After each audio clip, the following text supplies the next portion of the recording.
It's football and other F words. Vacation mode. We are in vacation mode. Stoney has a vacation. I have a vacation. Ross does not have a vacation, so he's in anti-vacation mode.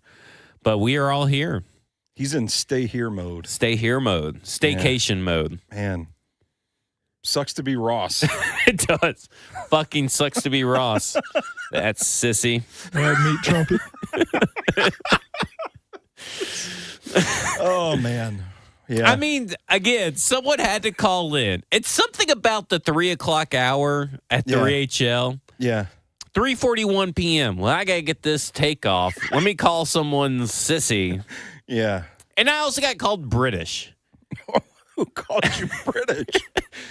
Some guy named X called in and said, I want to talk about what that British fella had to say. My throat punch Thursday was for that British fella.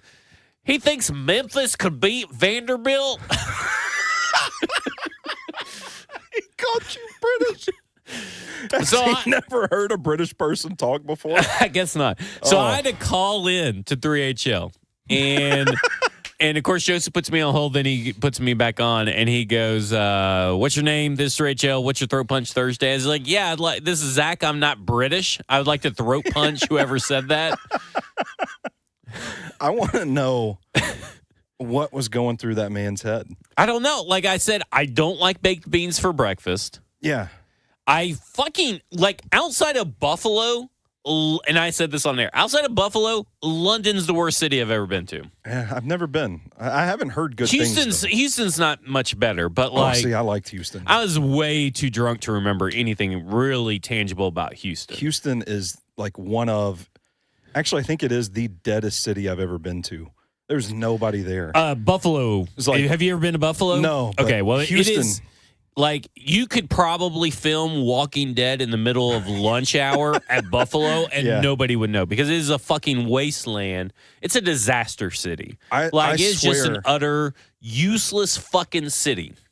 I swear I saw a tumbleweed roll across the street in Houston. Oh, my gosh, I saw a tumbleweed roll across the Buffalo. I'm not even kidding. In the middle of November, we saw tumbleweed at, the party district, quote-unquote, party district of Buffalo at 9 p.m. on a Saturday. A fucking tumbleweed. My little pack thing just died.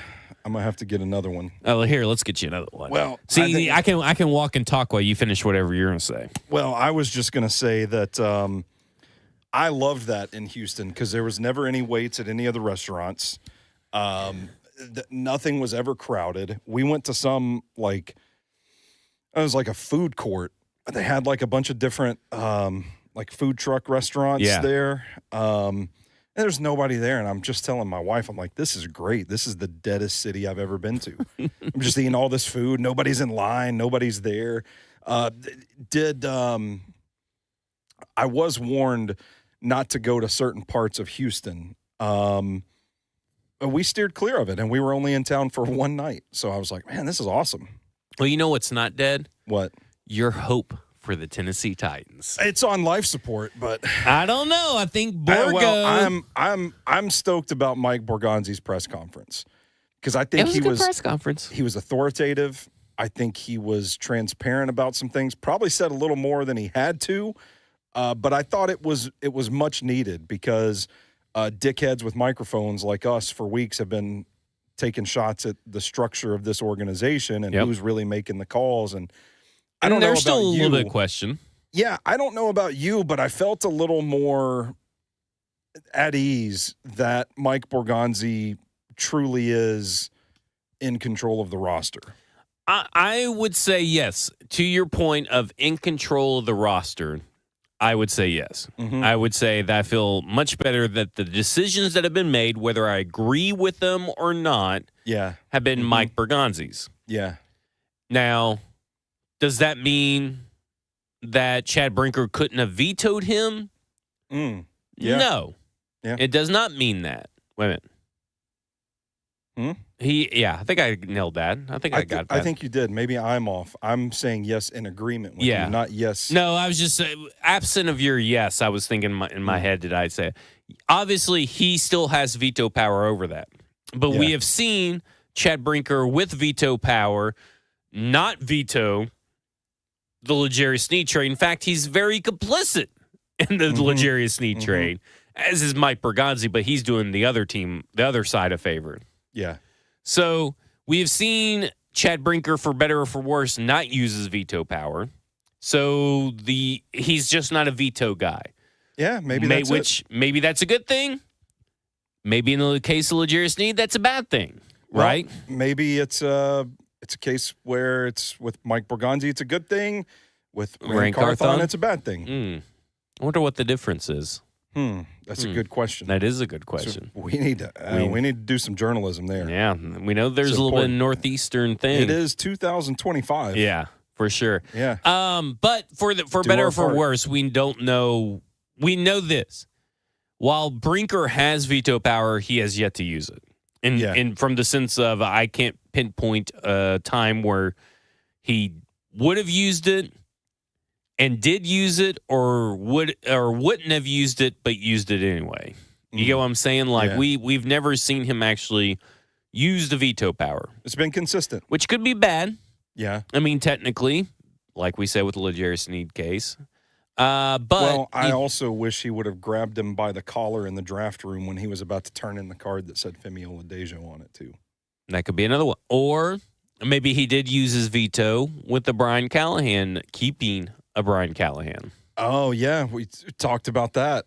Yeah. Or maybe that was a group decision and one member was left out in the cold on that decision. Outvoted.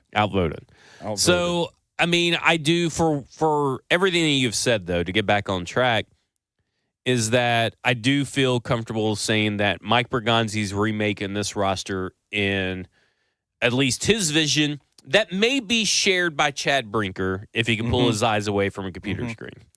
I thought it was very funny that Chad Brinker and or the people who at least wrote Chad Brinker's opening statements or talking points, they're very online.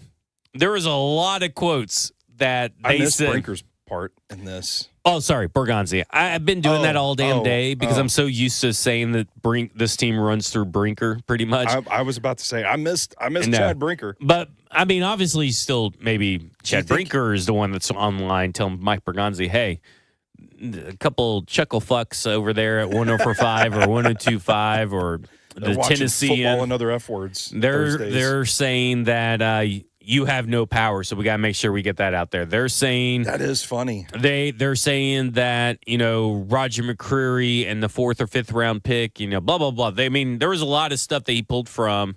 Like I've heard there's a lot of controversy over the Jarvis Brownlee Jr. pick and stuff yelling. like that. So we have been yelling. They're very online, and we have been yelling about. If you're not Borgonzi's draft pick, your ass is grass. So maybe they are. Maybe they're watching football and other F words. They can join us on the. We got all this room on the couch. We got 3 spaces here. 3 spaces on the couch. One over here and one next to me. So we can do Chad Brinker. We can do Mike Borgonzi. Dave Ziegler. We'll put Reggie McKenzie over there. Yeah. Mm-hmm. And we got cameras for everybody. And we do have cameras. And we could put whoever the head coach is right here. Yeah. As well. Yeah. Matt Nagy. There you go. Future, which is a lot of that press conference, echoes a lot of what Matt Nagy has recently said. Well, I listened to that episode of New Heights where he joined the Kelsey brothers, and I got to tell you, man, the vibes were pretty good. I know people have been lighting my ass up this week because I said we're hashtag nagging for Nagy, but I don't hate the vibes, man. I look at it this way, man. Okay, let's stick with this. Let's go through the Borgonzi press conference. Okay. And have philosophical discussions. Okay. Let's start here. Okay. Are you sitting up for this? Okay. Was there a more useless conversation this week or talking point this week than the talking point that Amy Adams Strunk would refuse to trade with Mike Vrabel? I mean, I feel like there might have been, but nothing to do. That's hard to top. I'll say that. I saw that and was just kind of like, oh, wow. But then was kind of like, I don't care. And then I saw some of the national people like pick it up and run with it. And I'm like, this is. Well, to be fair, the two that I saw was NBA analyst, or I don't know, if commentator or whatever, Rachel Nichols, who suddenly started talking doing about football anymore. Has she ever done football? I have no idea. I just know. I've always known her as NBA. And then Diana Rossini, who. Wow. Yeah, we know where those sources. But it came from a Mike Giardi report, didn't it? Yeah. Who said he heard it? He's not national. He's Boston. Yeah. So he heard it from just random, league sources, which could just be league sources inside the building, right? Like, I mean, it just could be those kinds of people. Mm-hmm. At the end of the day, first off, every owner is petty. And so, like, when this kind of, like, came across, we talked about it, like, just a little bit. Was that Dyson was on that day. Mm. And I said, every NFL owner is petty. This is a non-story whether it's true or not. And it turns out not to be true. Yeah. Because it turns out, hey, offering late round pick swaps like 6th and 7th for Tony Pollard ain't going to get it done. No. So maybe Vrabel was the one initiating the petting. Little butthurt there that he didn't get his boys. Who gives a shit? Everybody's petting. I mean, I didn't know Rossini said it, but when you said Rossini said it, my mind immediately. I don't know if she did or not, but I just assume she did. Oh, okay. I mean, I thought you said the two people I saw say it. Well, you said two people you saw say it, so I just went to Diana Rossini as one of them. We need to. That feels like a good dart throw to make on Vrabel's stuff. Yeah. We got somebody in the chat chatting up. Let's do this. Budget Cofffords. I think it's supposed to say cards, but it's CA4DS says, I'm telling y'all. This is how I'm going to say that he says it. This is how I'm going to read it today. I'm telling y'all, Cam Ward sucks. LOL. Stop the bullshit. And then he writes after that, if we get Nagy, I'm out. Well, dude, you sound already out on this team if you already are saying that Cam Ward sucks. Why are you even rooting for this team anymore? I don't know. Get the fuck out. Yeah, leave. Stay in the chat, but get the fuck out of the team fan base. So we got Nick Holtz stands in the bath. That's who could sit next to me. Nick Holtz. I would love for Nick Holtz to come on football. Who, by the way, got a special top of the list shout out for Cam Ward. Really? His development by Mike Borgonzi. Oh. Not Mike McCoy, not Bo Hardegree. Nick Holtz was number one. So all the haters of Nick Holtz, there you go. Nick Holtz fucking rules. Hey, Nick Holtz fucks. Nick Holtz fucks. Let's get him on football another effort. Listen, if they would let him on, I don't know. It would be. We'd have to like put it on OnlyFans or something. Yeah. Absolutely. That makes the most sense. Yeah. Coach Wills says, Amy wishes nothing but bad things for her exes. Who cares? Exactly. Everybody hates their exes. Nick Holtz, OC for Matt Nagy. Oh, man. There you go. We're just fixing the Titans. I bet Ross is loving that that suggestion. All I see is a middle finger being held up at us. So that's good. Anything else in the chat right now? Budget Cards is back. Uh-oh. He says, he didn't leave. He sucks. He played for 6 years in college and 1 good year. Next. Who does Budget Cards want? I would be curious. There you go. Yeah. Well. Was he talking about Cam Ward or Nick Holtz? He's still on Cam Ward. Okay. I mean, I have some concerns about Cam Ward, but it's like Mike Borgonzi said, he's playing like a rookie on a team that had the first overall pick. Well, my favorite part is now that people are like, well, here's all the stats of the people that played on, first overall picks. But, like, let's compare the rosters. Yeah. Let's compare the coaching staff. Yeah, this is a dire situation around Cam Ward right now. Square Up says, I still miss my ex, unfortunately. Yeah, you got to heal, man. You got to let it go. Whatever it takes. Here's my advice to you, Square Up. Go.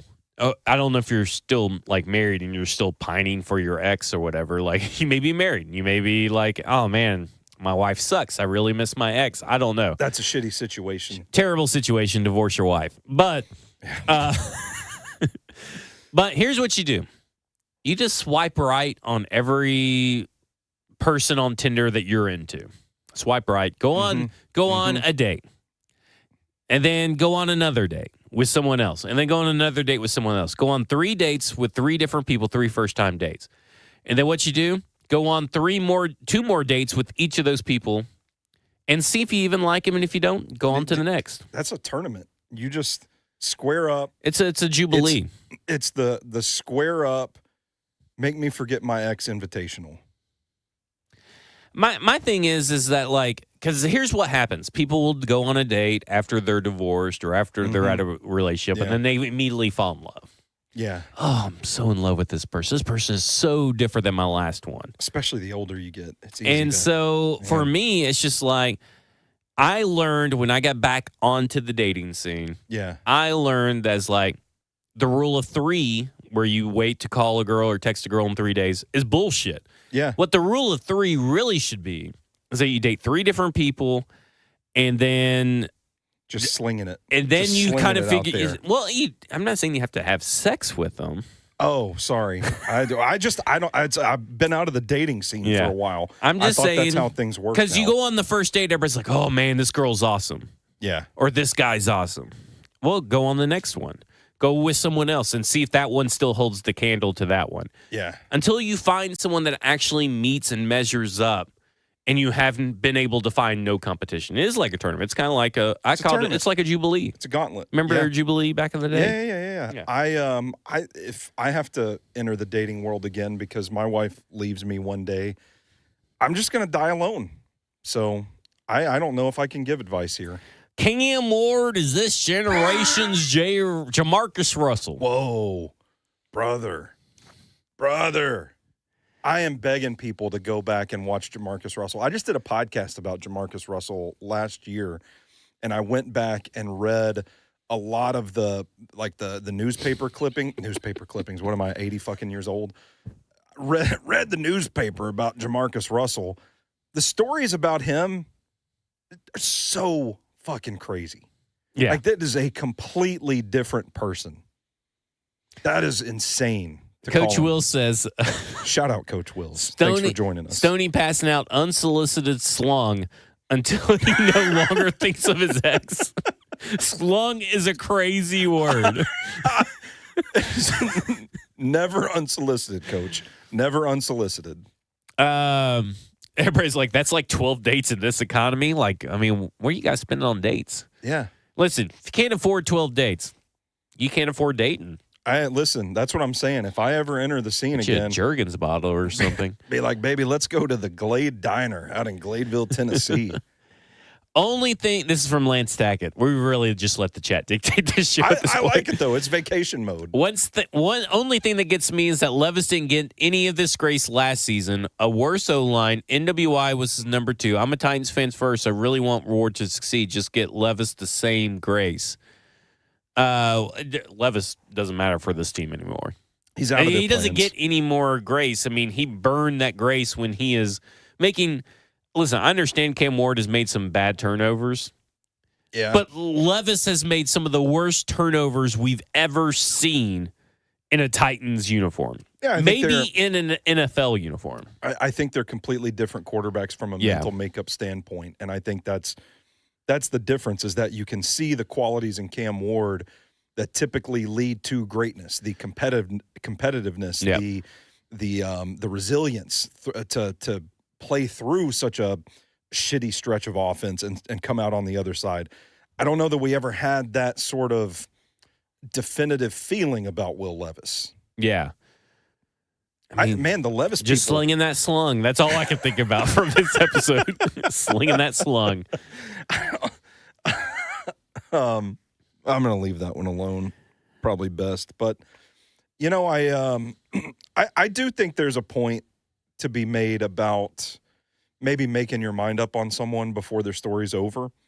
And I would not be surprised because of the natural athletic gifts that if Levis landed in a situation where maybe I don't know. It's all you always hear about the fresh start. Like maybe he matures a little bit, or maybe he rededicates himself to the craft of quarterbacking, and maybe he lands with a coach that can build an offense to his strengths. Maybe he could be the next redemption story. I don't want to just completely shit all over Will Levis. Okay, so I have the path for redemption. Why are we talking about Will Levis at the bye week? Anyway? Well, I just want to say, I just have a quick path for redemption for him. Go to Denver, become Sean Payton's new Taysom Hill. Ooh. You catch the ball, you run the ball, you pass the ball. Just play Listen, football. Him and Taysom Hill are pretty much the same quarterback anyway. Yeah. I mean, in terms of accuracy and all that kind of stuff. Why not just do that? Taysom Hill's been paid a pretty penny. Just a ball player. There you go. Have we seen Will Levis catch? I don't know. He can run. Yeah. Underrated runner. Yeah. Maybe that is the ticket for him. There you go. Go out to Sean Payton. And that's why we talked about Will Levis, because we just helped him, like we helped many single men and women that listen to this podcast. We just helped Will Levis reignite his career. Yeah. We're a very helpful podcast. And we're going to help Nick Holtz land a head coaching gig this cycle. Or a podcasting host. Or a podcasting host, yeah. Yeah. Okay, so what were we even talking about? We were talking about the Borgonzi presser. Yeah, but I mean, like, what part were we on the Borgonzi presser? We started all of this with the Vrabel nugget. Oh, yeah, okay. Now Do you want to talk about... Oh, go ahead. No, you go ahead. I was going to just say, I think the Brownlee trade was the next thing he brought up, or just the trades in general. I would say that while I do not agree with all of his explanations and reasonings, I guess we should say reasonings. While I do not agree with all of his reasons. Yeah. I can wrap my head around the logic. Mm-hmm. And I think the biggest thing that I've kind of come around to in the last 24 hours is that his statements about Brownlee not being a culture fit isn't as big of an indictment on Brownlee as it is on Brian Callahan. And that's an interesting angle. Because I look at it as this, and I said this on cover too. Not for a lack of trying to establish culture and locker room. Mm-hmm. He obviously failed at it. Because I would say it certainly seems that Mike Borgonzi might feel that way. Yeah. And I would say that the themes of taking accountability, the themes of leadership, relationships seem to hit home to make sense of why they fired Brian Callahan now and not later. And I commend a general manager for at least holding his coaches to the same standards as his players. Well, whether I agree or not with Jarvis Brownlee Jr., you can't turn around and say that at least Mike Borgonzi showed favoritism. Yeah.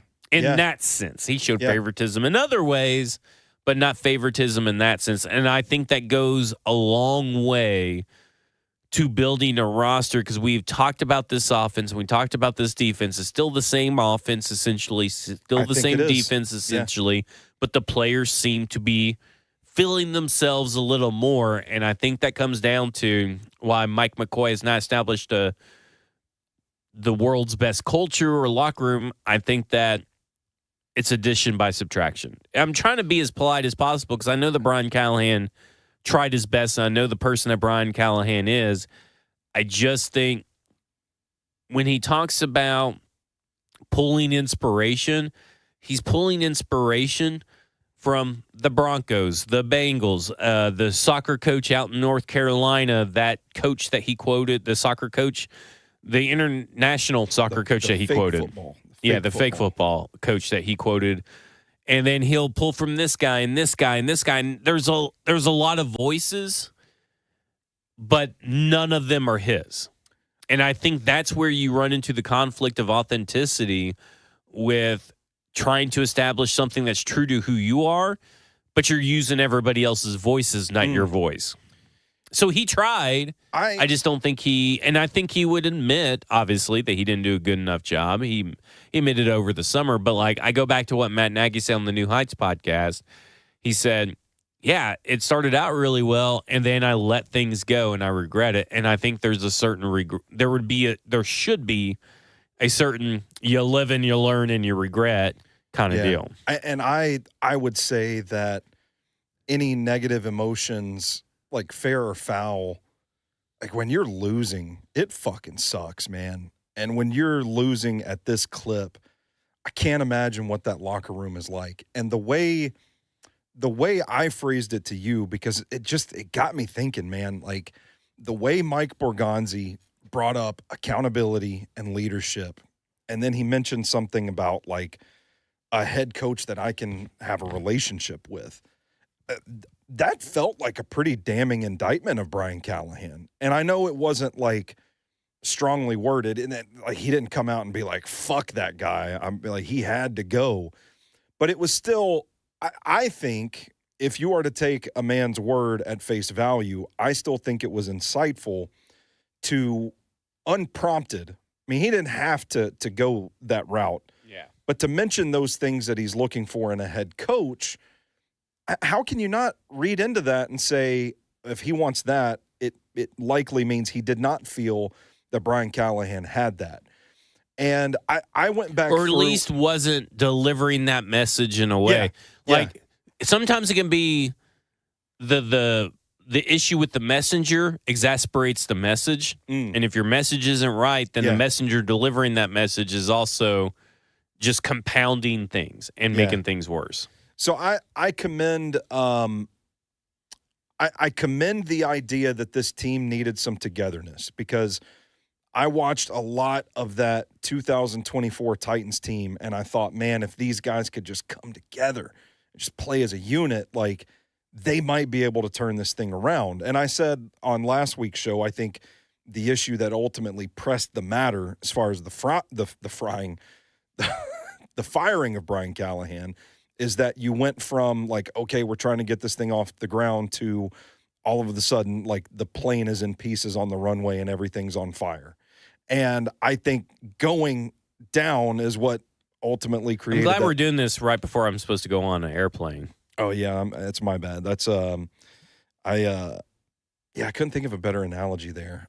Maybe I should take that out of the column that's going up tomorrow and stack in the inbox. But anyway, I think it presses the matter when you're losing games, and like you can try to build this culture.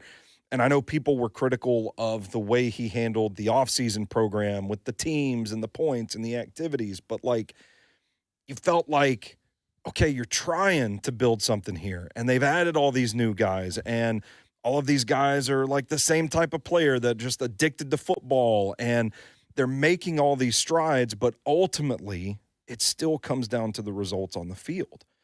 And when things go sideways, like how do you respond? And I think that's where I would be curious to know how Mike Borgonzi feels Brian Callahan handled all the losing. I do think that the coaching change. Well, we even said, like, please put Brian Callahan out of his misery. He looks just totally miserable. Going through it. So obviously he's not handling it. Like, if you could tell that just from press conferences. Yeah.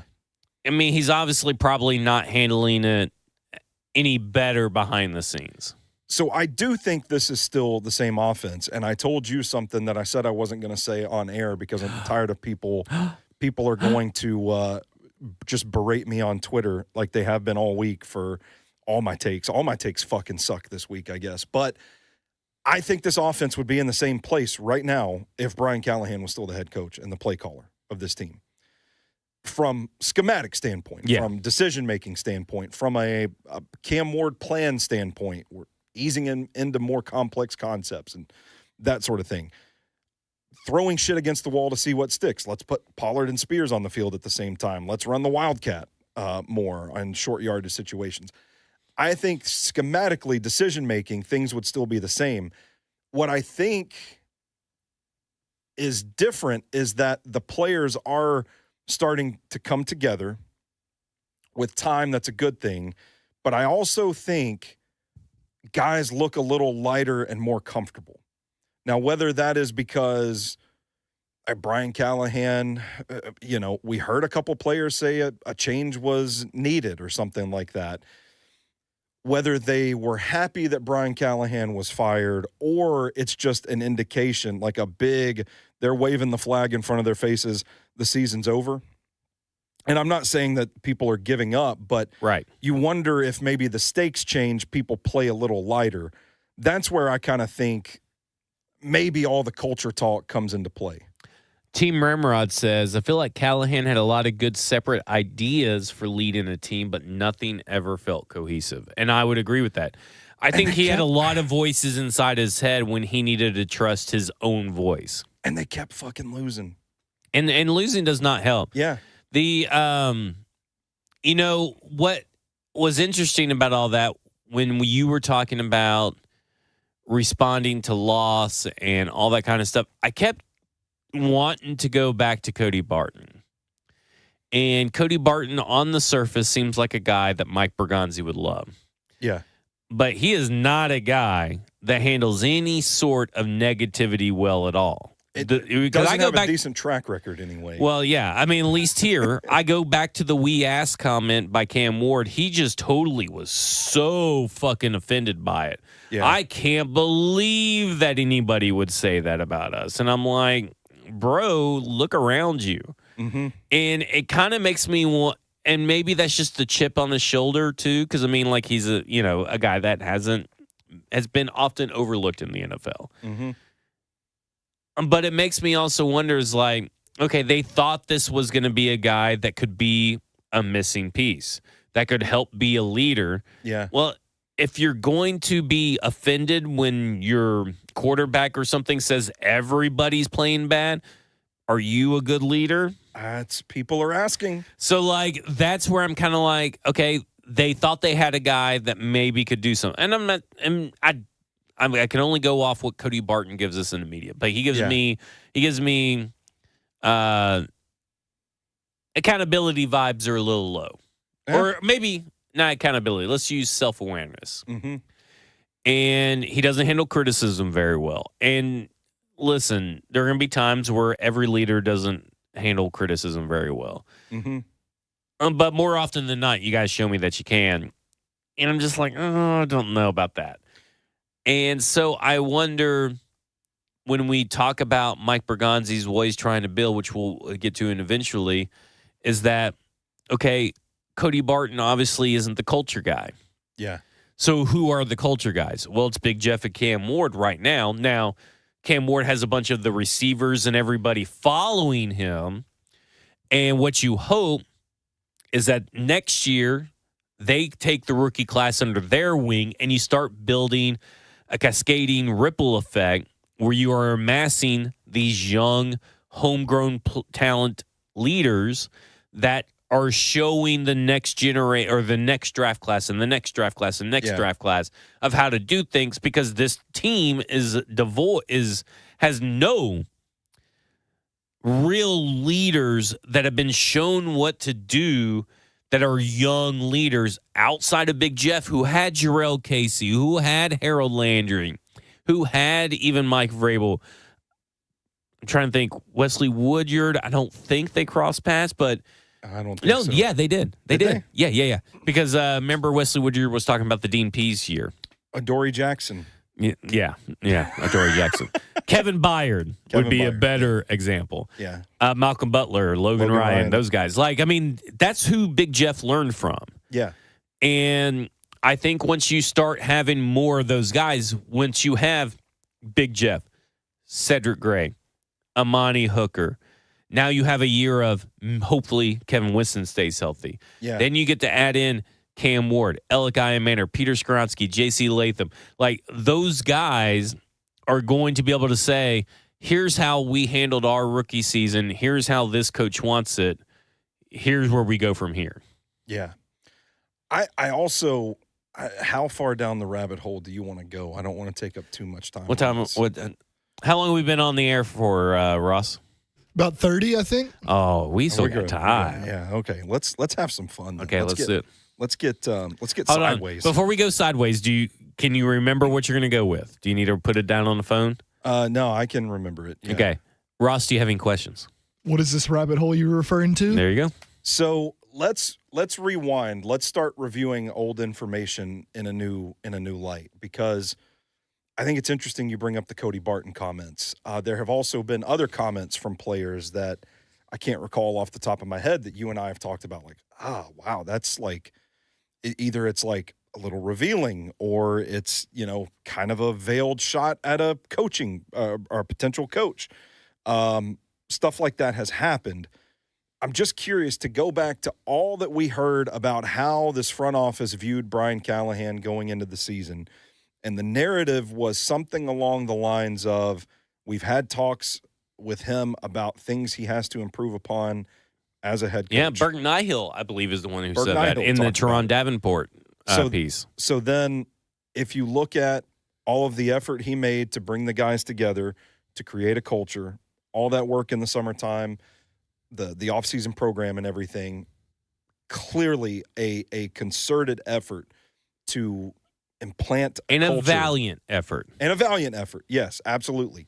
I give him tons of credit for it. Being willing to adapt and accept that criticism and say, yes, let's go with it. I'm curious if the culture thing, hearing the front office talk about it so much, was one of the things that they went to Brian Callahan and said, that's a head coaching thing you've got to get better at. And that was the initiative that he took. Well, that would make sense. Was Easton sit down with Brian Callahan after Mike Borgonzi was fired? They fired Mike Borgonzi? Fuck. After he was hired, Mike Borgonzi was hired. I don't know. I don't it either. Was February, I'll wasn't figure it out real quick. Okay, he's going to figure it out. Doing some producing. All-star Mojo Rojo. So I'm looking at it like, okay, so if the culture was clearly a focus, maybe, and this is where I'm like, we're just recklessly speculating here. This is just reaching. We're down the rabbit hole with our tinfoil hats on. There's a little bit of logical dot connecting. Maybe culture was one of those things that they told Brian, we need to see progress here. We need the culture, the foundation laid for it. And then you think about, I don't remember which defensive player it was that talked about him coming into the defensive meetings more and being around, saying like, yeah, it's nice to see you, coach. It's nice for the head man to come sit in on the defensive meetings now. And so you kind of think about the relationship building with the players, that sort of thing. And so then you get into the season, shit goes about as sideways can go. And now you have like Cody Barton offended in the press about something Cam Ward said, which, again, like all kinds of shit gets said in the locker room, I'm sure. But the fact that this stuff is coming out in the press, I wonder if Mike Borgonzi, Chad Brinker maybe, look at that and say, this isn't the culture that we wanted you to build. You work so hard to try and bring these guys all together, and now you have, forgive me if I'm misquoting, I think it was Peter Skoronsky and Chigakonkwo after the firing that said something along the lines of like a change was needed.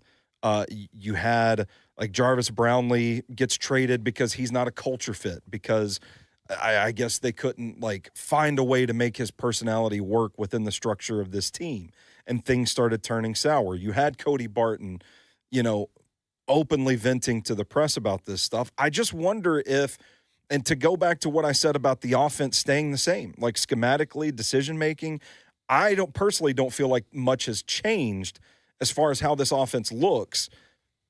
I just wonder, like, the epiphany here is like, is it possible that is the reason for the timing of this, is that the culture was not built to their liking, and it wasn't really as much about the offense after all. That's the thought that I'm kind of chewing over this week. Okay, tell us about what you found out, Ross. So Borgonzi was hired January 17th this year. The interview video with Easton and Callie dropped on the 24th, so exactly a week after. Probably filmed like on the 22nd or so, but yeah, because he filmed it a couple of days before. I thought it might have been a week before. Well, then it would be right around the same time. Because I don't want to say anything on air that might get us in trouble. We got to watch it a little early. Yeah, but it was like a day or so early. I think if my memory serves me correct, he filmed it like 2 or 3 days before. Okay. I think it was too. It's like shortly after. Because I think he even talks about Borgonzi in it now. Don't trust my brain. My brain is a fucking big pile of bush right now. I think Titanomics kind of hits on something. The offense feels different and better slightly. And I think there's a couple different factors I'm willing to openly discuss about this. Also, let's throw in, what was the quote that Mike McCoy had about coaching players, not criticizing them? Well, that was going to be Okay, I'm sorry. We got a lot going on here, but let's do this. It's a big thing. It's a big thing.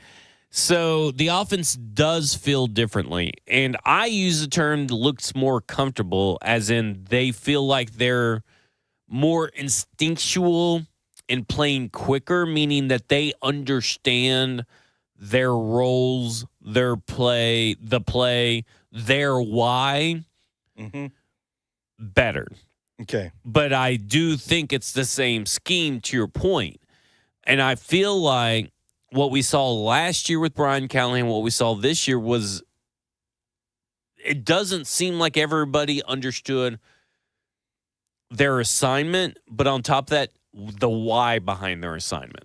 So I think that while, yes, the offense feels and looks differently, I still think it's maybe, I would liken it to this. The McCoy offense feels a little bit more like the 2024 offense.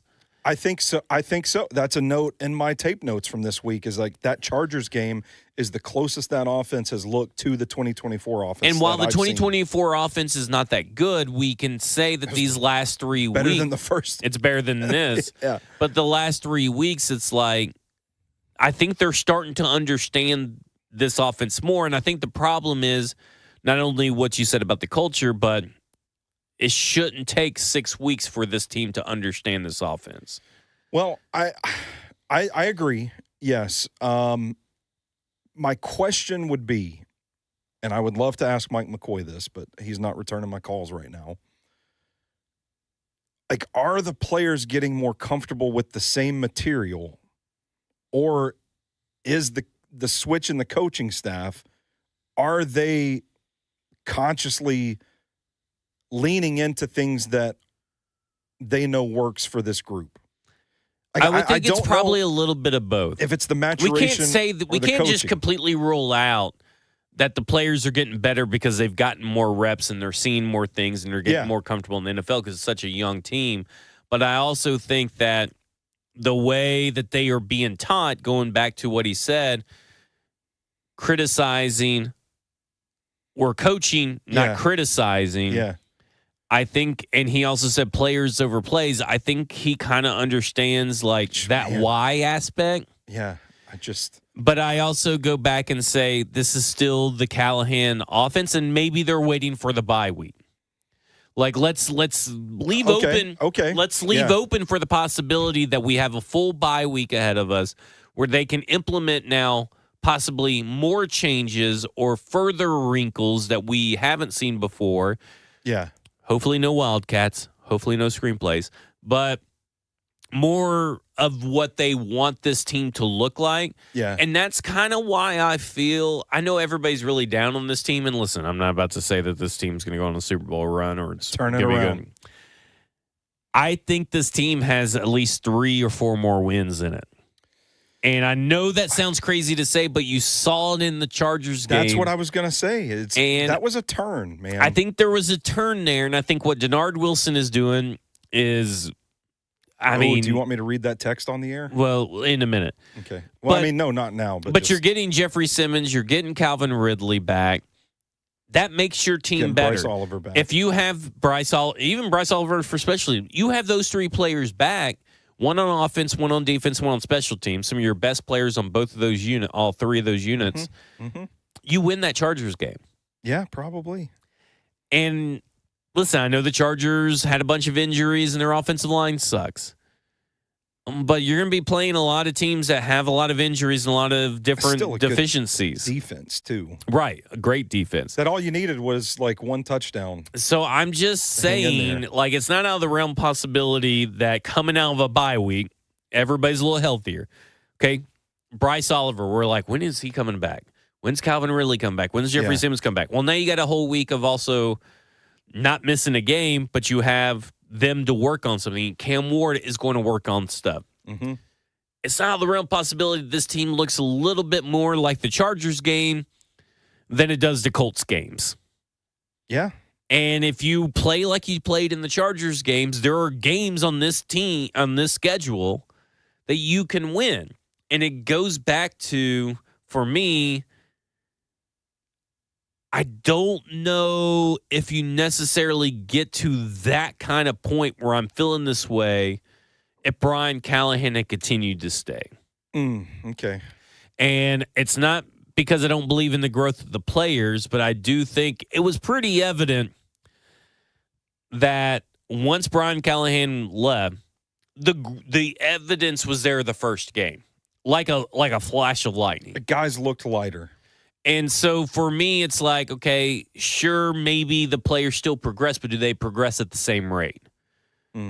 It seems to me everything moved really, really slow.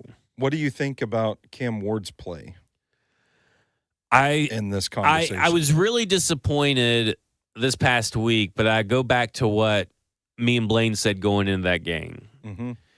And Blaine, I was talking about, I want consistency. I want to see now the first half plus the third quarter. Similar to what I said on Football and Other F Words last week. Mm-hmm. And he said, well, you can't expect that because he's a rookie and you're not going to have consistency this year whatsoever. Yeah. And you're not. I mean, I've come to see that, okay, 2 first halves really good. Okay, second halves, I'd say like C minus, D plus second halves. Mm-hmm. And now you have a D plus first half and a B minus, B plus second half. You still got to put it all together at some point, but you may not be able to do that with this staff and with this team.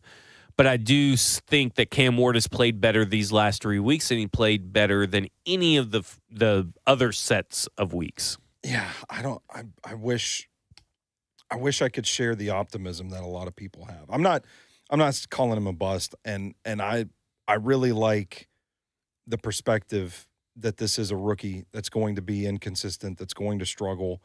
And it goes to the larger theme of instant gratification. Throwing to 2 4th-round rookies, throwing to a 5th-round rookie, 2 5th-round rookies technically. I mean, Chig's not a rookie, but he's a 5th-round player. But what concerns me is that I feel like the offense around him is starting to click, and they're starting to take off and get a little bit better. But he's still here a little behind. Well, I would say that's probably right when you factor in the experience of those other people on that offense. Yeah. I mean, Lloyd Cushenberry, Kevin Zeitler, J.C. Latham, Mm-hmm. Everybody on that offensive line is on their second year at worst with J.C. Latham, third worst with Peter Skronsky, and everybody else is multi-year veterans, have been here in the league for at least 4 years. Yeah. And I mean, I don't think the offensive line is playing great. Right, but I mean, they have played. They're better than what they were. Been. Yeah. And I get what you're saying, but what I'm saying is I agree with you. Yeah. But we also got to allow that Tony Pollard, Tyjae Spears is in his third season. Yeah. Tony Pollard has been in the league for 7 years, I think. Yeah. No, 6. And the offensive line and Chig and Gunnar Helm are playing well, but they're just not being used enough, and they're relatively young. Yeah. And Elikai Manor has been the most inconsistent thing on this offense, in my opinion, the whole way. But a lot of these guys that we're talking about being better, and maybe Cam is maybe the one holding them back in certain situations, they're all veterans. Yeah. I just the throwing behind receivers thing still bugs me. I think I watched a lot where he gets to the back of his drop and the ball just doesn't come out. I think Greg Cosell, I don't know if you heard him on 3HL today. I didn't get to. He said it, and it just like blew my mind how simply he put it. It was like he talked to a quarterback guru that said Cam is still at times playing at the college speed. Yeah. He's not getting back as quickly as he needs to be because I would agree. Every millisecond matters in the NFL, and it is a case where, like, you've got to get back quick enough to be able to see it quick enough to be able to throw it quick enough. Yeah. And he's just not doing that at a consistent level right now. But I also don't want to swing the other way and just forgive everything and say it's all going to be okay. But it also goes back to coaching, right? Like, me. Yeah. But I just feel like that's because you talk about thing. Throwing behind, and we were told that wasn't a big deal. Yeah. I feel like that's the thing that's going to limit this offense's growth. For this year, I would say. And I don't know that I feel confident that it matters, like who's calling the plays or who's coaching. Yeah. I would say that it does to a certain degree. It depends on if Mike McCoy is coaching the stuff that wasn't being coached out of him because it wasn't thought it was a big deal. At least he's attempting. Yeah, okay. So that's kind of when I go back to, okay, maybe this is week 0. Yeah. Or, a couple weeks ago it was like week 0. Because we were told one thing that he doesn't need to work on or we don't need to worry about it, and it became an increasing issue. When do you fix it? And to your point, though, it's not going to get fixed to a large degree this year. We can only hope that by the end of the year we see less of it.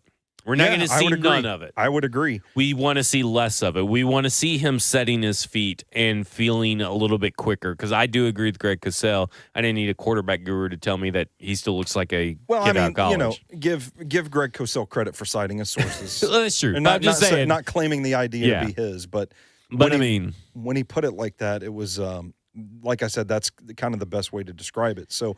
We hope that we see less of the bad things just in time for the season to end and a new offensive system to come in. And I know that you're being a little bit of facetious, but yes. Yeah. But that's ultimately where I get to this point where I'm just like, I still feel like they're really far away.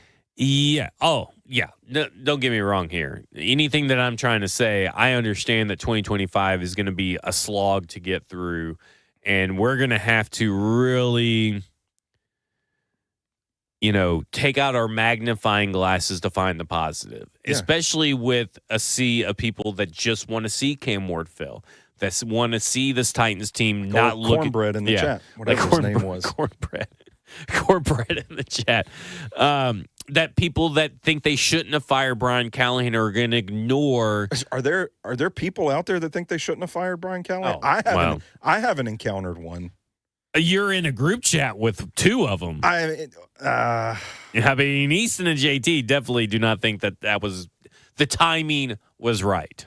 I won't say that they don't think that he shouldn't have been fired, but they don't like the timing. They don't count. Oh, they don't. The media count. Members do not count. No.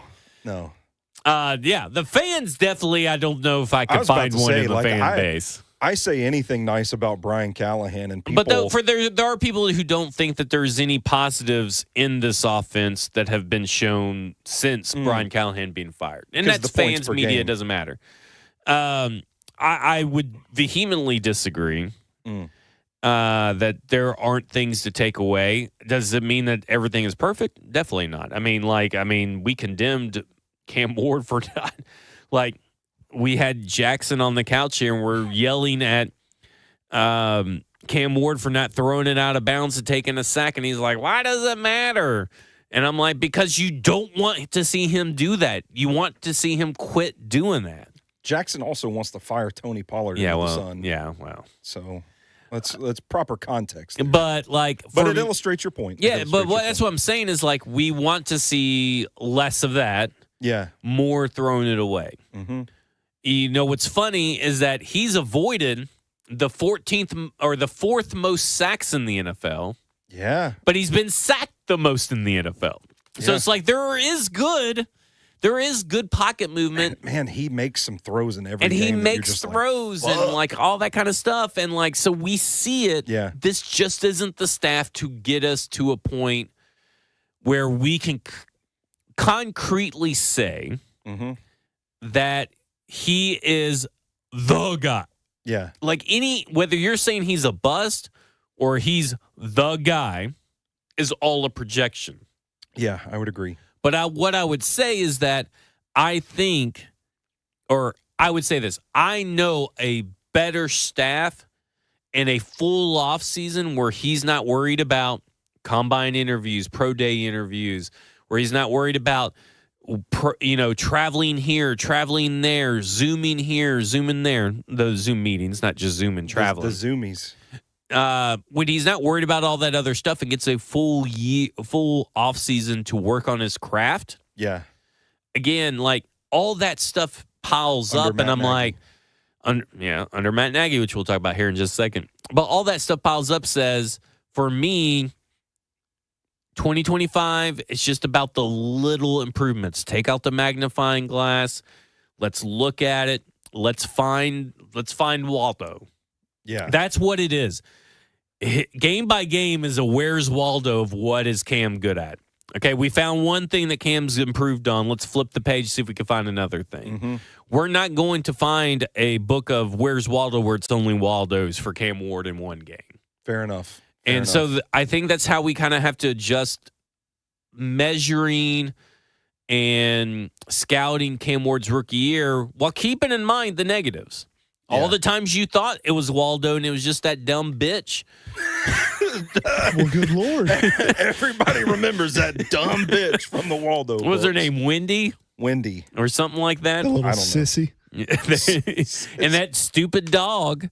Or that one fat sailor that looks like Waldo, but it's not Waldo because he doesn't have glasses. I forgot about that motherfucker. Yeah, so like, it could just be Always like we're my still ass. going to see those. We're Yeah. going to see the blemishes. Yeah. We're just trying to put the Cetaphil on the acne. Everything. Catch my breath. Catch my breath for a second. I'm flushed. Everything that you just said makes me think they should just let Nick Holtz take a turn calling plays. Well, he is number one on Mike Borgonzi's Cam Ward is awesome list. That's what I'm saying. Any questions from you, Ross, so far? What do you guys think would look different with the offense if Nick Holtz called plays? Like, what do you think that there would be just a stylistic change in approach? Or do you think we'd see some new types of plays? Like, what do you think would be different? Well, do you remember when Ryan Tannehill showed up in Art Smith's offense? I do. Yeah, that would be it. Really? No, I don't know. I don't know if it just streamlines communication. You know, Bo Hardigree is down on the field. Nick Holtz has been up in the booth. A lot of people love in the booth coordinators.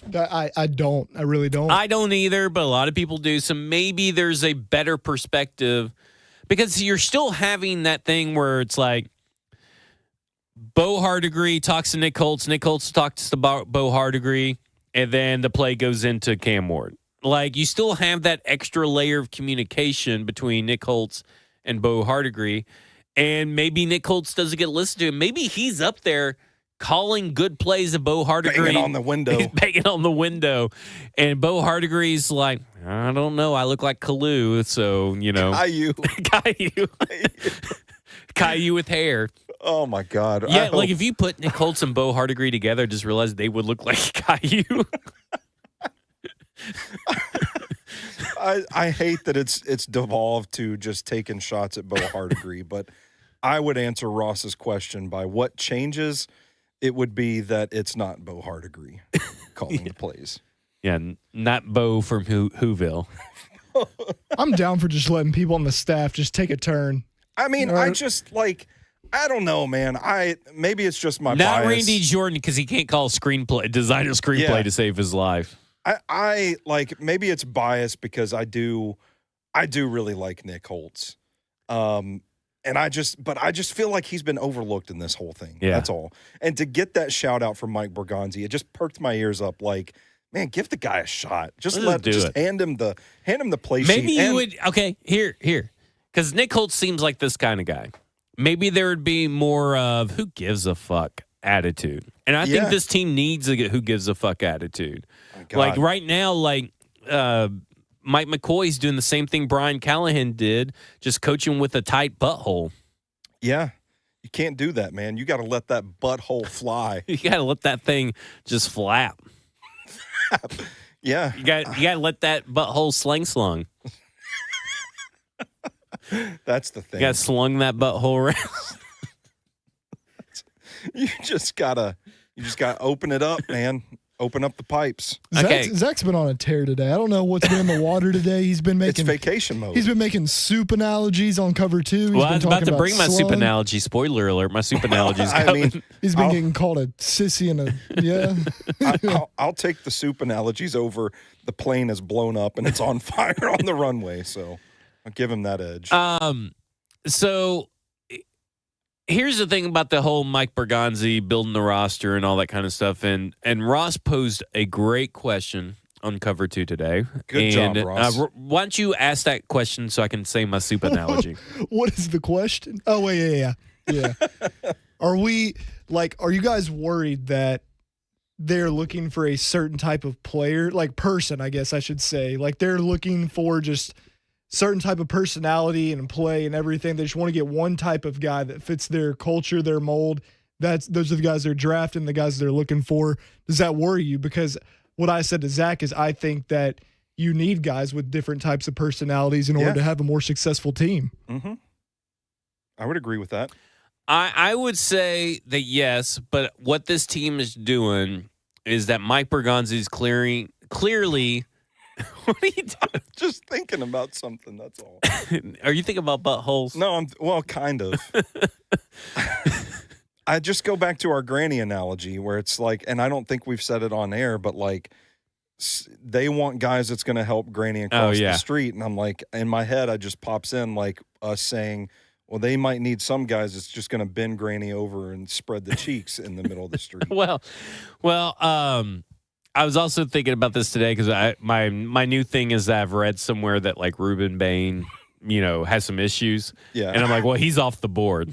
And I said the only way he's going to be put back on the Titans board is if they go to his pro day and it's at a church and he's getting baptized. Yeah, exactly. But to your point, Ross, that having all these choir boys, at least they're all singing the same pitch and the same song. Hey, there we go. Look at that, not a food analogy, but look at that. Look at that, tied it in the choir boys and everything.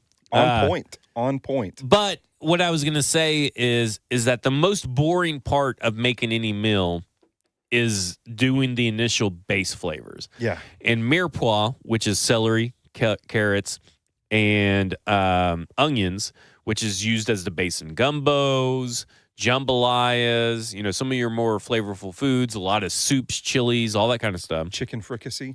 I mean, all of this stuff is that you have to have those things. You have to have your onions, you have to have your carrots, and you have to have your celery, which are boring kind of foods for the most part. Yeah. But you put them in an empty pot, and then you start adding the flavor. You start adding the different protein and all this kind of stuff. Mm-hmm. And that's what they're doing. Right now, they're building their mirepoix. They're building their base. And it sucks that, hey, Jarvis Brownlee Jr., we're making this jambalaya, but it's not going to be seafood jambalaya. It's going to be chicken jambalaya for a while. So we got to throw you out. We can't put the cayenne pepper in this one. Yeah, no cayenne like that. Well, that seasoning. But don't get me in trouble. But it's like it's going to be a little bland and boring, and we're just going to have to kind of understand that that's what they're building is what they're trying to build with the Chiefs, and that leads to sustained success. I go back to where I'm talking about in this episode about the young leaders. You got Cam Ward, Elikiah Manor, Chimere DK, Gunnar Helm, Jackson Slater, Jeffrey Simmons, Cedric Gray. They're all behaving like they want Titans to behave. Yeah. They're all acting and doing the work and putting in the work and practicing and talking in the locker room and talking to the media exactly like they want. Now you add, that's just your onions. Now, next year, you're going to add your carrots and some free agents. You're going to add some celery in your draft class. And they're all probably going to work with the same commonality is that this isn't the finished product. Yeah. And so for me, it sucks that you miss out on a player like Jarvis Brownlee Jr., but at the same time, that's why there's steps to a recipe. I would also add, Zach, that in my personal opinion, the best soups are the ones that take quite a while to Holy Trinity, cook. by the way. Onions, green peppers. Yeah. Celery, but, I made my point. What was your point? Oh, you didn't hear me? Okay. The best soups take quite a while to cook. That is true. Cook very slowly. Well, that's what you want, like chilies, right? Like Chili, yeah. Chili, you don't just like throw it all into the pot, and as soon as it warms up, you eat it. If it is, you're a fucking heathen. My dad used to do that Yeah. because he didn't have patience to cook, so he would just turn it on high heat and boil the chili. What about the barbecue? And then there would be like burnt bits of meat floating. Like you'd pick out like charred flakes of meat and just have to discard it. But like the barbecue we just did, that took all day to do. It took all day, and it was the best barbecue I've ever had. So for me, it's just like that's what's going to happen to Ross's point is that we're going to miss out on maybe the harissa or the jalapenos or some of the other stuff for a while. Yeah. But as long as we get good players, like, okay, we may not get Ruben Bain, but if we get Keldrick Falk, who is still good, and he's a great leader, and he fits the culture, that's better than someone that maybe you have concern about.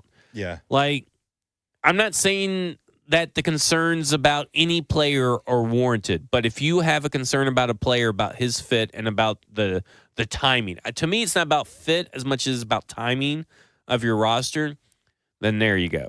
There you go. I think the last thing we should touch on is that Matt Nagy is going to be head coach. I think so, man. I think so. Like oh boy, what are the streets saying? I can speak for him. Oh, you can? The streets are fucking pissed. Yeah, fuck that. They are so anti Matt Nagy Dude, because tell me about it. I'm getting my ass kicked on Twitter just for saying it. Well, I know that Tic Tac Titan doesn't like him either. That will be a big one. Is like bring him in here and wait. I don't want to be on beat the his side. shit out. I don't want to be on his side. Well, you guys are. Well, so too bad, too buddy. bad. Too bad. Too bad. Have we changed your mind? I wouldn't be opposed now to Matt Nagy. But I'm just saying, like, I understand I get why everybody's people- yeah. hesitation. Mm-hmm. Yeah, it did not end well on the surface. Yeah. In Chicago, it ended abruptly. And while he's still not my top choice, I kept telling everybody when I brought up the name Matt Nagy, and everybody got mad at me, including the two yahoos over here in the producer walked in, room. by the way, for people that can't. So vulgar. But also, so like, vulgar. This young can man. you not do this? I mean, why can't you do your hand normal? Why do you do it like you're Spock or something? Was he the cornbread? Maybe guy he in was the chat? cornbread guy in the chat. Yeah. That guy has not been here for He a left. while. He heeded our advice. He did. No, I think he was the friend from the 3HL call today. he was my friend. It's like I don't think Matt Nagy is as bad as what everybody wants him to be. I don't either. Yeah. And I don't understand the grace that Robert Saleh is getting versus the grace that Matt Nagy is not getting. And that was my point today is like, if we're going to say that Robert Saleh had bad ownership or a bad GM or a bad roster or a bad quarterback, why does that not apply to Matt Nagy? Yeah, I don't know, because you and I looked back through his draft classes from when he was there. Matt Nagy's draft classes were atrocious. So fucking bad. Atrocious. Ryan Grigson, oh boy. I mean, just oh man, Ryan Grigson's draft classes were bad. Yeah. You listen. They're not John Robinson bad, but they're about as close as you can get without being John Robinson bad. I mean, it explains why the Bears are in the position that they're in today, and they're let's pull this up ahead of the Titans on this timeline, because ultimately, they were bad enough that they got Caleb Williams, and then they were bad enough again that they got Ben Johnson, and now they're on the upswing. And so you hope that maybe that's what the Titans are heading towards. Maybe they've got Cam Ward, and now, a head coach that can make this thing swing. Sling that slung. Okay. Coach Wills. So 2018. So obviously Mitchell Trubisky, Adam Shaheen, Eddie Jackson, Tariq Cohen, Jordan Morgan were the class before Nagy got there. Yeah. And then it's Roquan Smith, not bad pick. No. Obviously. But then James Daniels, is he even playing in the league anymore? I don't know. I think he's a backup somewhere because he was in, I think, the most recent free agent class, and his name popped up from some people. It might have been 2 years ago, but Miami Dolphins. Is he starting? No idea. Okay. Highly doubt it. Then Anthony Miller, shout out University of Memphis. He didn't turn into nothing. He did not. Such a disappointment, Big too. dude, though. Joel Iyegbunwiye. He's a linebacker out of Western Kentucky. Was that an Italian accent? We just went through three different countries. Iyegbunwiye. Bilal Nichols. Hey. Kyle Fitz. Javon Wims. So let me say this. So when they're bold, they're still in the league. Okay? So remember I said Mitchell Trubisky, Adam Shaheen, Eddie Jackson, Tariq Cohen, Jordan Morgan. Mm-hmm. Mitchell Trubisky's the only one out of that draft class. So that's the draft that's still in the league now. Damn, and he's a backup. That's 2017. So Mitchell Trubisky. Then it's just Roquan Smith, James Daniels, Anthony Miller, I guess, is still floating around somewhere in the NFL, and Bilal Nichols. None of them play for the Bears, though. Yeah. No, I don't think so. Then you just have David Montgomery out of the next class, because the next class is Raul Ridley, Duke Shelley, Kareth White Jr., Kareth White Jr., and Steven Denmark. So 5 draft picks, only one is still in the league, and he's playing for the Lions. And then Matt Nagy was there for 4 years, correct? Yeah. Yeah, because he drafted Justin Fields. Then this is a good draft class, sort of. Cole Kmet, Jalen Johnson. Yeah. Then it goes down to Travis Gibson, who's just floating around in the ether out there. Kendall Vildor, who just floats around from team to team. I think he's still with the Lions. Darnell Mooney, who is the world's worst wide receiver 2 for Atlanta right now. Mm-hmm. And I'm just saying that because I have him on my fantasy team. Arlington Hambright. That's a real person. And Lachavious Simmons, who's also a real person. And then his final one was Justin Fields, Tevin Jenkins, Larry Borum, who's around here somewhere, Khalil Herbert, who's around here somewhere, Daz Newsome, Thomas Graham, who's a cornerback that's still in the league, and Kieris Tonga, who is also a defensive lineman somewhere around the league. Oh, wait. Kairis Tonga? Yeah. That's that dude from the Patriots. It's like 400 pounds. He's just like a big fucking center block on the field. I love that dude. That he is. And Why would the Bears keep him? He went from Chicago, then directly to Minnesota for 2 years, and Arizona, then New England. So they got rid of him when they brought in the new GM. How about that? But when you look at that, it's not that good of draft classes for any head coach to deal with. At least they had serviceable starters. This is, like I said, this is not as bad as what the last 3 with John Robinson were, but that's bad. That's bad. That is not good drafting. That is correct. And they're not developing or retaining them either. And I would just say that we have seen nobody be able to get anything more out of Mitchell Trubisky than what Matt Nagy did.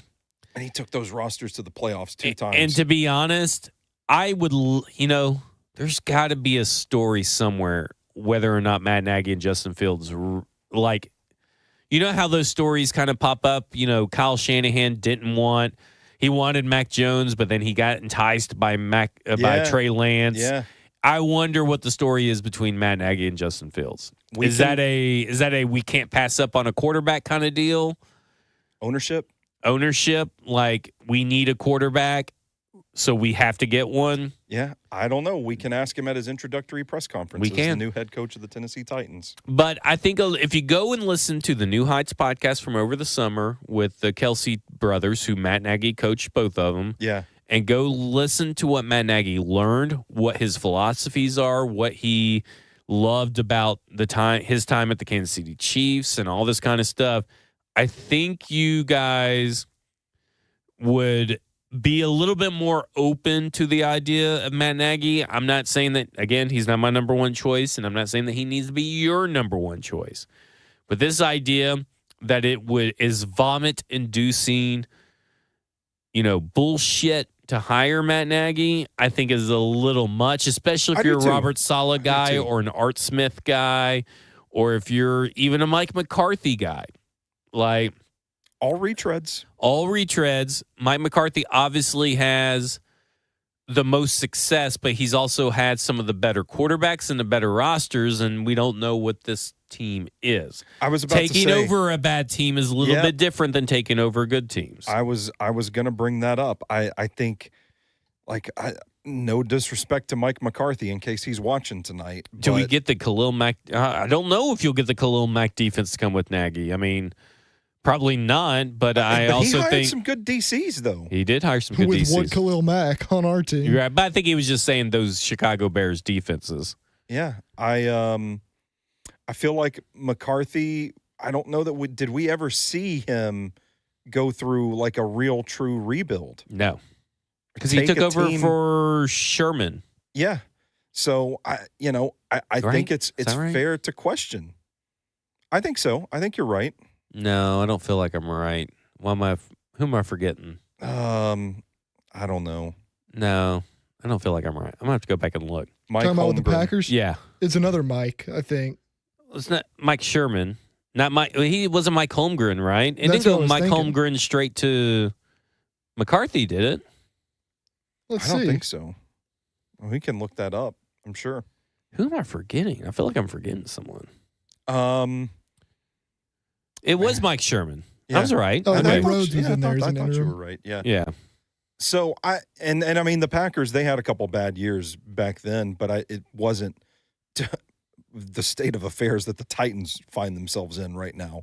And I think that's the differentiator. So I think I say all that to just say all of these guys have their question marks, but it sounds like we better warm up to the idea of a retread because according to Mike Borgonzi's words and how much they overlap experience. with that. Yeah, they want experience. They want somebody that's done it before. So all right, Ross, how you feeling about Matt Nagy right now? Did we do anything to help move the needle?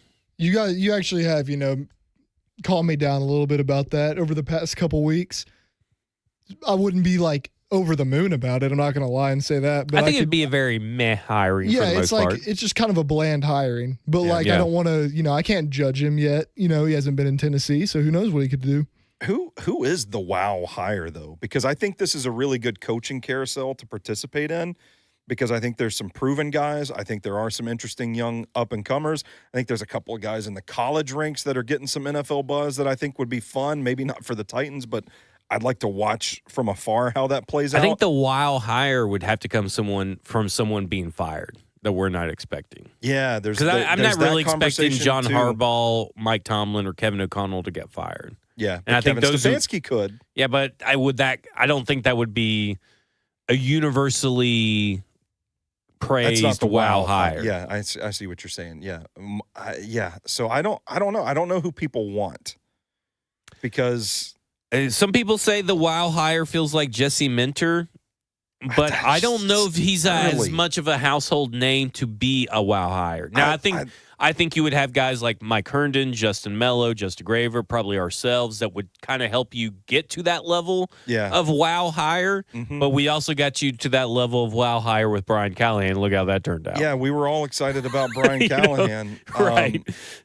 And now he's no longer with the Titans. So I like Jesse Minter. I think there's some promise there, but he's a young coach. I don't know that there is a wow hire in my mind outside of the guys that get fired. Like if you hire Robert Saleh, I'm going to be happy. Yeah, I'll be happy. I'll have my skepticism, but I'll be happy, but I'm not wowed. I wouldn't be wowed about Mike McCarthy. I would be happy, but I'm not going to be wowed about Mike McCarthy. So I don't know if there really is that wow hire for me. What do you guys think about Jason Eck, the head coach at the University of New Mexico? Oh, well, yeah, that would do it. So James Franklin would be a wow, I hate my life hire. James Franklin. Bustin' Diamond says, Bustin'. A wow, I hate my life hire. Slinging heat. I like that. Clint Kubiak, is a good name to kind of throw out there. Yeah. Wow hire, I don't know. I think the wow hire would really be Eddie George, just because you would have so much of the fan base love Eddie. I do think there's a cult of Joe Brady out there too. There's a lot of people. I would have a healthy dose of skepticism revolving around that. Yeah, I told you. I think I told you guys. I think I'm low key out on Joe Brady. I don't want to be. I think we're all out. I think, aren't you out too? Yeah, he's thumbs up from Ross. I don't want to be that guy's first head coaching spot. Yeah, I don't. I think there's some questions. All right. Any other questions? Have we hit on everything? There was something I wanted to say and I've forgotten. Oh, okay. That's all. That's all I got. That's all you got. All right. Enjoy your vacation, Stoney. Thank you. I am so pumped. Enjoy your staycation, Ross. Thanks. Oh, the Denard Wilson thing. Oh, yeah. Did you want to talk about that or not, or save it? Yeah. Let's talk about Denard Wilson. The fact that he's put on a pretty good coaching clinic here lately. Yeah. Mm-hmm. Lately, we'll see if it's sustainable. Yeah. Let me see if I can. But you sent a text, and I thought it was a very good text, worthwhile, and something to talk about when we talk about is he going to bring the Bears defense with him? Well, maybe. Ooh, there is a path. This? Well, maybe there's a path for Matt Nagy to stay and Denard Wilson to remain defensive head coach. Let's get that one going. There is that possibility. Yeah, and for people that wonder what for continuity. Yeah. If people wonder what our text threads are like, this is what we text each other just all day. It's just football. It's usually no good mornings. It's usually, so I was thinking last night. This is what I started this. I think I see what Denard is trying to do with these 5-man fronts. And if I'm right, holy smokes, it's a fantastic idea. I don't know why I said holy smokes. That's what a stupid idiot thing to say. I like it. By alignment alone, these 5-man fronts, it forces the 5 O linemen to block 5 D linemen. Because I've told you before, and I think I've said it on this show before, they've been putting a lot of 5-man fronts out there, and I don't remember them doing that last year. But excuse me, sometimes he'll put the best rusher at nose, noticing Jihad Ward right over the center. Wasn't really sure why, but reading about the Bear front in Cody Alexander's book made a light bulb go off. Aligning wide with bodies at the line, the offensive tackles have to kick out to respect the edges by alignment alone. The spaces out and isolates one-on-one matchups with the interior O-line. It's great for Jeffrey Simmons, Tavondre Sweat, Sebastian Joseph Day, and I think that's why they've all been having some success lately.